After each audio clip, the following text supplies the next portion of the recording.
Halo, assalamualaikum warahmatullahi wabarakatuh. Gimana kabar pemirsa semua? Mudah-mudahan dalam keadaan sehat. Amin ya robbal alamin. Gimana kabar pemirsa semua? Kemarin kebanyakan kita memang lebaran pada hari Jumat ya. Tapi pada hari Sabtu yang paling banyak menyembelih hewan korban ya. Semuanya udah dapat daging belum ya? Yang sudah dapat daging pasti bingung nih ya. Gimana caranya biar dagingnya lebih enak ya, lebih empuk ya dimakan gitu ya. Nah, ada beberapa tips yang dapat saya sampaikan sebagai ahli gizi ya. Saya ahli gizi Rosehan akan memberikan beberapa tips yang berkaitan dengan makanan ya. Jadi cara mengempukkan dagingnya saya hubungkan dengan makanan yang ada di sekeliling kita ya, tanpa zat kimia dan lain-lain. Nah, bagi yang masih mempunyai daging atau nanti beli daging di pasar, di warung atau di supermarket, bagaimana caranya biar daging itu enak dimakan, empuk gitu ya, rasanya lebih enak ya. Pertama, tapi jangan lupa ya, like, share dan subscribe video saya ya, biar yang lain juga mengetahui apa-apa info-info yang dapat saya sampaikan. Baik, pertama kalau kita mau mengempukkan daging ya, kita bisa gunakan yaitu daun pepaya ya. Pada pepaya ada namanya enzim papain. Nah, enzim papain ini salah satu fungsinya adalah dia bisa mengempukkan daging ya. Kemarin saya dari habis saya korban, daging yang saya dapat itu saya ambil ya. Nah, caranya gini ya, Bapak Ibu ambil daun pepaya, kemudian daunnya itu diremas-remas gitu ya. Diremas-remas lalu dimasukin ke dalam daging, dalam tempat daging, bisa di kantongan plastik gitu ya. Lalu dibungkus ya bersamaan dengan daging tersebut. Biarkan paling tidak 30 menit atau sampai 1 jam. Makin lama makin empuk dia ya. Nah, nanti setelah itu baru dicuci ya. Jadi dagingnya tadi jangan dicuci dulu. Lalu dimasukin dulu, campur dengan daun pepaya yang sudah diremas-remas, baru dicuci. Nah, ini dagingnya bisa digunakan untuk misalnya membuat sate ya. Sate daging atau dibuat rendang ya, atau jenis makanan yang lain. Banyak sih hidangan yang dari daging, bisa oseng-oseng, bisa rawon ya, bisa rendang, bisa masak kari ya, dan banyak lagi penggunaan daging ini kita pakai. Nah, nanti saat daging itu diolah, dagingnya sangat empuk, sangat mudah dimakan dan tidak keras ya.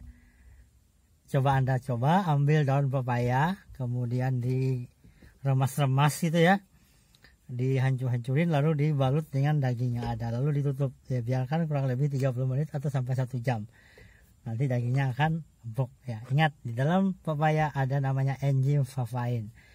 Salah satu sifatnya dia akan menghancurkan atau membuat daging itu menjadi lunak ya. Oke, itu yang pertama pemirsa ya. Yang kedua yaitu dari buah nanas. Nah, caranya gimana? Ada 2 cara sebenarnya ya. Jadi buah nanas itu bisa dimasak bersamaan dengan daging. Buah nanasnya dipotong-potong gitu ya. Atau buah nanasnya itu kalian ambil lalu kalian peras airnya. Lalu dibalur di permukaan daging tersebut ya, sehingga dagingnya menjadi lebih empuk. Kenapa? Di dalam buah nanas ada kandungan enzim namanya bromelin. Nah, bromelin ini sangat bagus, bisa membuat daging menjadi lebih lunak ya, dan ini sangat enak dimakan dagingnya ya. Itu yang kedua. Jadi ada 2 cara, buah nanas yang dipotong-potong campur saat Anda memasak daging, atau Anda ambil airnya lalu Anda taburi ya, atau di permukaan daging tersebut, lalu diamkan kurang lebih 30 menit sampai dengan 1 jam. Setelah itu dicuci baru dimasak ya. Jadi dagingnya langsung dicampur aja ya. Nah, ini yang kedua pemirsa. Yang ketiga, nah yang ketiga ini mungkin banyak yang tidak tahu ya, yaitu Anda gunakan kulit pisang.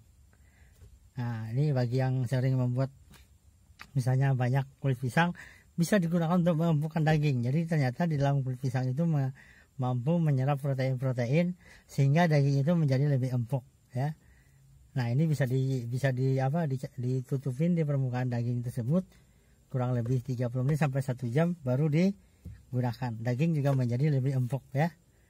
Nah, ada 3 cara sebenarnya yang bisa digunakan untuk membuat daging kita menjadi enak ya. Tentu Anda tidak suka kan dagingnya terasa keras gitu ya. dimakan tidak enak. Nah, bagi Anda yang membeli daging nanti di pasar atau boleh dicoba ya. Bisa menggunakan daun pepaya ya. Yang kedua bisa menggunakan buah nanas. Yang ketiga bisa menggunakan kulit pisang. Semuanya berasal dari makanan alami ya, tidak berbahaya tanpa menggunakan zat-zat kimia. Oke? Jadi 3 tips ini yang perlu ibu-ibu ketahui. Ini bisa diterapkan di dalam kehidupan sehari-hari saat Anda membeli daging ya di luar ya. Oke, selamat menikmati daging korban. Saya yakin masih ada nih dagingnya ya. Bisa dipakai, dicoba sehingga dagingnya menjadi lebih enak ya. Demikian tips dari saya hari ini, semoga bermanfaat. Jangan lupa Anda like ya, Anda share dan Anda bagikan, dan jangan lupa Anda subscribe ya. Karena dengan subscribe Anda menjadi lebih dapat info terkini dari saya. Terima kasih. Assalamualaikum warahmatullahi wabarakatuh. Salam gizi Indonesia.